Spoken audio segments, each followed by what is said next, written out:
Today at our Lunch and Learn is our guest speaker comes to us from Western Heritage, who is an archaeological service that helped us 3 years ago, beginning archaeology and identifying what we call the pit, which was a giant hole in the ground where items may have been deposited or buried after the RAF pulled out in 1943, and then even up until the air base was closed in 44. So Western Heritage came out in 2015 and in September and helped us locate the pit using magnetometry and ground penetrating radar.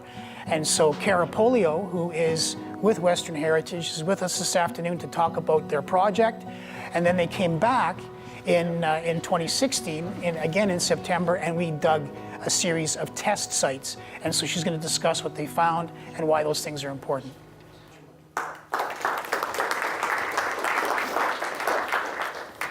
Hey, thanks. So hopefully I'll just go through, show you some pictures, kind of tell you what's been going on in the last couple years, and see if anyone has any questions about what's going on. So there's the airport. There's Swift Current there on the left, and there's the airport there on the right, for anyone who doesn't know where the airport is, just to orient us. So as Lloyd was mentioning, there's some juicy history associated with the Swift Current Airport that began to be developed by 1937 as an emergency stop for the proposed Trans-Canada Airlines. But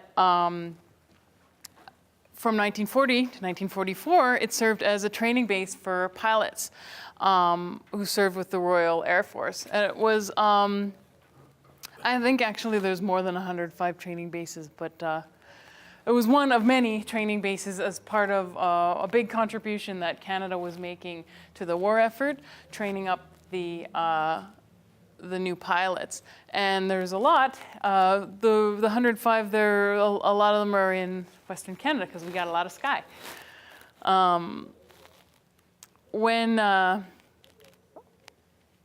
This is a sketch of the facilities. A lot of the buildings don't exist anymore, but this is kind of the sketch of the original facilities. So the number 39 Service Flying Training School opened in Swift Current on December 15th, 1941. Over 1,000 servicemen were at the base at any given time. This included instructors, trainees, support staff, as well as people from Swift Current community coming onto the base, providing services. So this was actually quite a boon for Swift Current because there was a lot of people bringing, with steady jobs in the wartime, bringing money into the community. During the years that it was in operation, 17 young men lost their lives in training accidents, but hundreds of individuals got their wings and were stationed overseas during the war. There's a neat video, the video that Lloyd referenced on the Swift Current website that has some interviews, and it's worth watching if you're curious. So the number 39 SFTS closed on March 24th, 1944. And then the aerodrome, like the entire area, was handed over to the Royal Air Force holding unit until the assets were disposed of. Some of the buildings were broken down. There's a couple of buildings that used to be on the site of the old airport in the town. So the Lions Hall, the Shriners Club, and the Kinsman Club, and the Ashley Park Community Hall were moved from the site. And then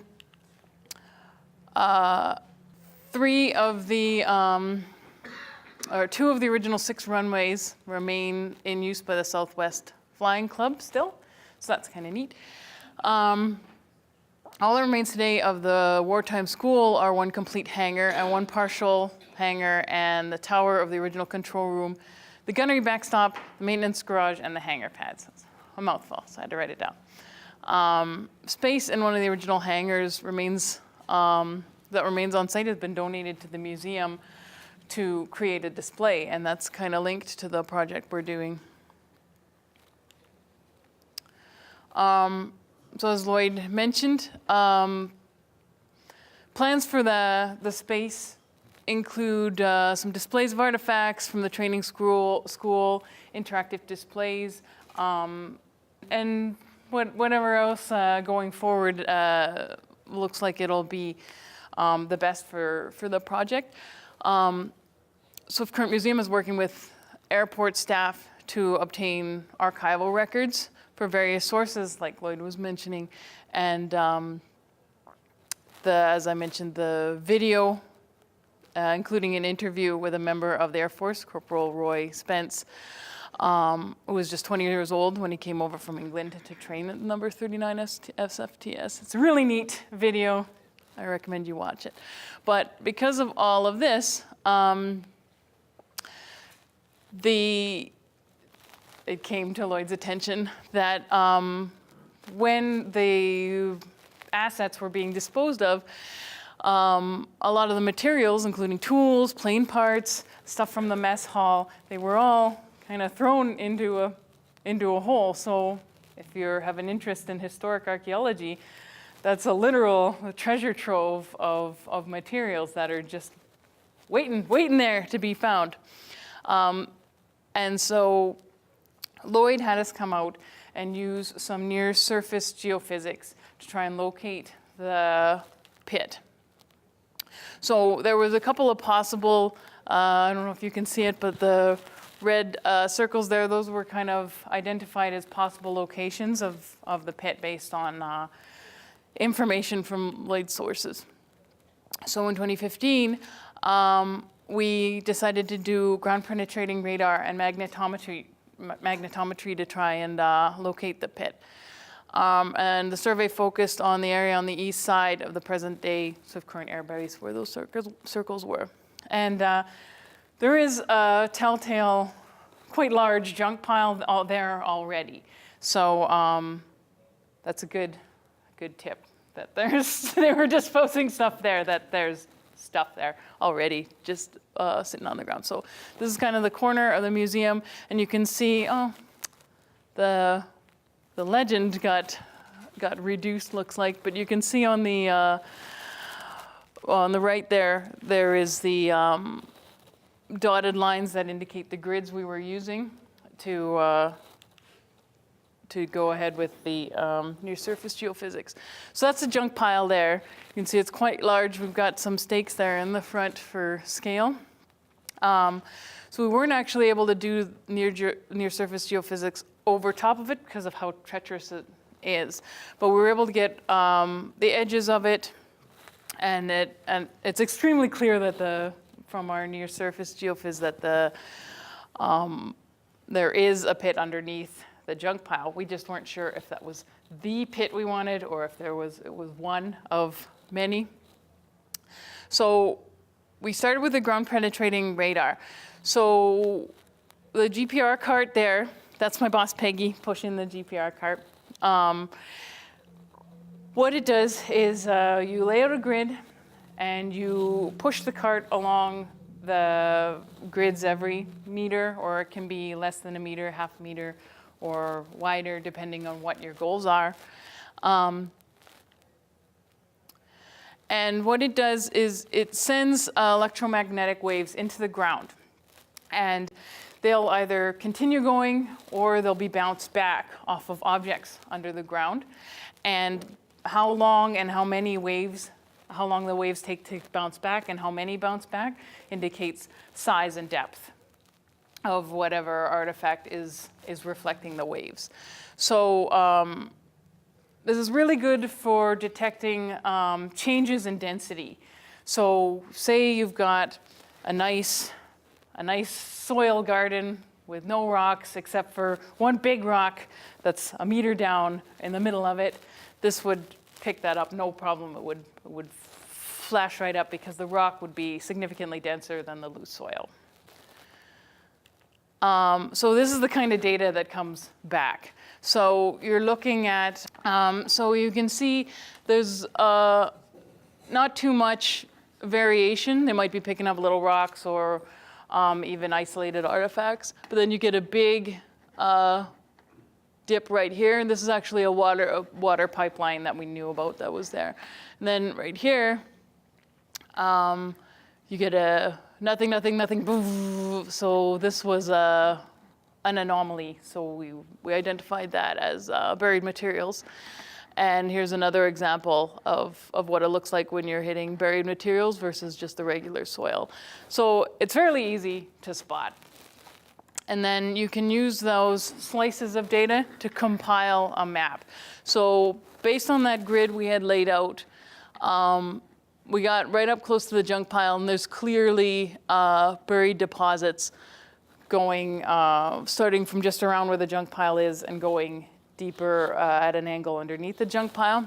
And then we also found another large deposit to the west of the junk pile, well, kind of the southwest of the junk pile, that looked like it was pretty deep, over a meter, and had a lot of material in it. So we flagged those two locations with our GPR. And then as a second technique, we use magnetic survey. So what magnetic survey does, it's fairly simple. It sends magnetic waves into the ground, and it will pick up differences in how magnetic the materials are. So this is really great at picking up metal, especially ferrous metal, which is ubiquitous at historic sites. So this is really neat in terms of picking up concentration deposits of metal. So here's that same grid right there, and it picked up those same anomalies. So you can see here's the junk pile. It's going crazy over here with these blues and reds. Those are really big differentials. And over here where we had that second anomaly with the GPR, it's picking up the same stuff, lots of metal in there. So it seemed pretty clear that we had these two locations that were very promising for being pit locations. So when we first got out there, we did what's called a pedestrian survey. We walked over, and it had been recently cultivated there, so there was really good surface visibility. So you can see there's actually quite a few historic artifacts just laying on the ground. So we were able to identify some of those. And then as we were setting up the grid, we also found there's a pre-contact component to the site as well. We did find a stone tool there, so that's neat. So it's a full-on multi-component. There was pre-contact occupation there. Of course, there's lots of pre-contact occupation in swift current because it's swift current. So so there's no surprise that there was a pre-contact component, and then there's continuous occupation here historically into the World War II and then to recent times. So associated with that and this junk pile is the materials. The junk pile was being used to dispose of materials after the war as well. So we have materials dating to the 40s, but we also have materials dating to the 50s, the 60s, even relatively recently until access to the location was restricted. So there's a lot of stuff there and a lot of really neat stuff there. So this is the view from the junk pile. So you can see there's quite a bit of, like here, these are plain parts. So there's some wood, metal. It's hard to see, but there's yellow exterior surface of the plane, and this is just sitting on the ground. And there's a lot of metal, a lot of different types of household materials just on the surface. And it only gets better when you dig under the ground. So here's some examples of of plane parts just sitting on the surface. So we're looking at these yellow exterior portions of the plane, and that's what the training planes looked like. So that's a really big tip-off that they're actually the right kind of plane that we're looking for. And then you get things like bricks. These are actually pretty typical of that time period for around here. That we had bricks from Medicine Hat, clay bank. So fairly typical. We had some neat remnants of glass jars. So normally when you're doing surface collection, if there's quite a bit of historic material, you want to try and focus on diagnostic materials. So those are things that have maker's marks. So a little piece of glass that is nondescript really doesn't tell you too much other than there was a piece of glass there. But if you get these chunks, especially the bases of vessels, they'll have maker's marks that tell you what type of vessel it is, what could have been in there, where it was made, when it was made, depending on how diagnostic the mark is. And then this is the pre-contact. This is called a utilized flake. It's made of brown chalcedony, and what they did, they would have a larger nodule of chalcedony, and they would take another rock or an antler, and they would strike the flake off of their base nodule, and if it looked like it would provide a good cutting edge, they would just go ahead and use it as is, as a cutting tool. And that modification, or that use wear, is apparent on the edge. So this was kind of a expedient tool. And there's a good chance there'll be more material. This is just one we picked up as we were doing our surface survey.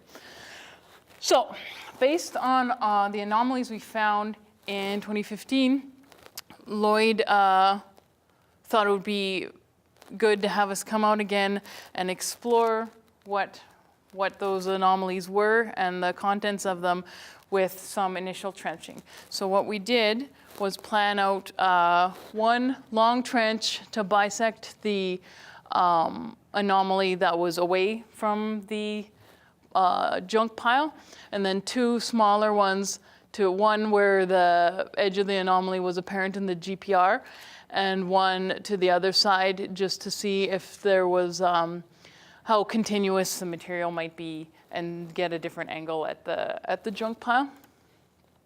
So this is kind of what we were doing. We got Lloyd there, but we had a small backhoe come out, mechanically excavating the trenches, and then we would take a look at the material that was coming out, collect the diagnostics and representative sample of the artifacts, and then try and get an idea on how deep the deposits were. So this is the trench one. That was the one that was away from the junk pile. So we did a nice long trench here. This was actually quite neat because we weren't sure what to expect. We already had kind of an inkling that probably the major pit was underneath the junk pile. But this one, we couldn't see what might be there from the surface. So it was completely anomalous. And what we found was there was an upper deposit, but there was also what looked like a second kind of smaller depression across the middle. And in it, it's the weirdest thing, but we found a deposit of mugs. There was like 20 mugs in this hole. So someone had like a box of mugs and dumped it in a hole and then covered it up and then put more of their mess hall refuse. Craziest thing. Really neat. So one of the mugs, it's a Medalta mug. The ceramic vessels were made for quite a few years, but their peak manufacture was in the 40s. So that coincides nicely with the World War II disposal. And Bob's Soda was actually a local manufacturer, bottle manufacturer in Swift Current. That was kind of neat. We weren't able to specifically date it, but definitely an antique bottle. So what we were thinking in terms of Trench 1 is that it's more mess hall, housewares kind of disposal area from a different part of the airport. And the artifacts coming out of it are quite cool. So if I were to pick a location that would be a nice concentration of recognizable, neat artifacts, I would probably pick that one. But then we get over to the trenches next to the junk pile. So trench 2 was the one kind of on the west side going into the junk pile. And this one had a burn layer. It also had a lot of diverse refuse, not only from the 40s, but we also had diagnostic materials from the 50s, from the 60s. So this Coke bottle actually probably is as old as World War II, but maybe a little older. It's hard to specifically identify. This brown medicine bottle there, that was actually probably World War II for sure, based on the specific form. I'm not the historic archaeologist who identified these artifacts. That's my colleague Carmen. She did her graduate school specifically on historic artifacts, so she was really good with identifying all of this stuff. This white guy here is a Pond's glass vessel. It probably had like lotion or you know, that makeup remover material, something like that. And that either is to the 50s or the 60s. It has a date on it, but it's hard to read because the surface is compromised. So it's either 1956 or 1966. A Click, a can of Click. I don't know if anyone's ever had Click, but it's the poor man's Spam. So we're also getting a lot of really cool materials. One of the neatest things is almost directly under the surface, there's a burn layer. And right at the bottom of this burn layer, we found a chatelaine magazine from 1968. The date was right on it, really neat. Fell apart as soon as we tried to get it out of the material, but you can see how compromised it was burnt, and it was extremely compromised. So we were able to document it in the field, but there looks like there's more deposits of paper there. So that was part of the refuse that was going in there. So not only do we clearly have examples of the initial deposit from abandonment of the airport, but we have more historic artifacts on top of other historic artifacts because of the continued use of the refuse pile. So trench 3, we came at from the more northern end, and this was the money pit for plane parts, because the other ones we had a lot more. We had metal chunks, but a lot more like mess hall, living space type refuse.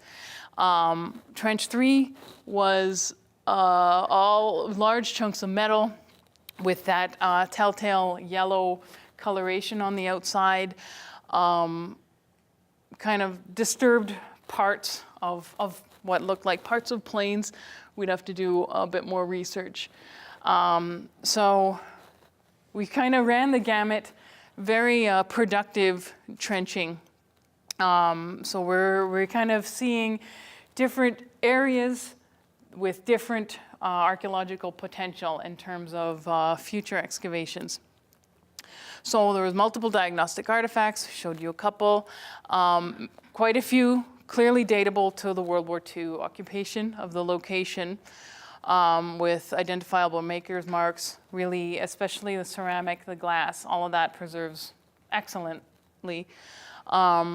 Unfortunately, we're having also the materials that don't preserve as well, iron, rusts, paper, stuff like that. So, but that stuff is also really neat if we can get a look at it and hopefully get it preserved before it falls apart as we're trying to take it out. We took 93 artifacts and cataloged them from Trench 1, 51 from Trench 2, and 23 from Trench 3. We also took representative samples of the non-diagnostic materials. These areas are just thick with artifacts. They're very exciting, a very exciting location. So part of what we did was we documented non-diagnostics just in batch images, and then passed them along to Lloyd to decide what he wanted to do with them. So that's kind of where we're at right now. We've done the near-surface geophysics. We've done trenching to explore the anomalies we found. We've got some really neat results in terms of artifacts. And then now it's looking toward the future to see what the site can give to the community and the museum, essentially. It's a lot like when you're looking at any heritage material. I mean, you could go look at a building that was built 100 years ago and say, well, build me a new building with new stuff. Well, no, it's part of our heritage. There's a lot of information there to find out about like the day-to-day life of what the materials that were there, that they were using. And it has value to the community. I mean, people were here to find out what was going on. And it's part of the heritage of Swift Current, so I think that there'd be a lot of interest in that kind of stuff. It seems that the next step will be something that we call public archaeology. So we want to continue. We've dug the test sites, and now we want to continue into the deeper part of the pit to see what's beneath the surface. We've dug down about 1.5 meters, but we need to go deeper to see what there is. Unfortunately, ground penetrating radar and magnetometry, although they'll identify an anomaly or a big hole, that it won't show you what's in the big hole. So to find out what it is, we have to go into the big pit and uncover what we can find. But now we know where it is.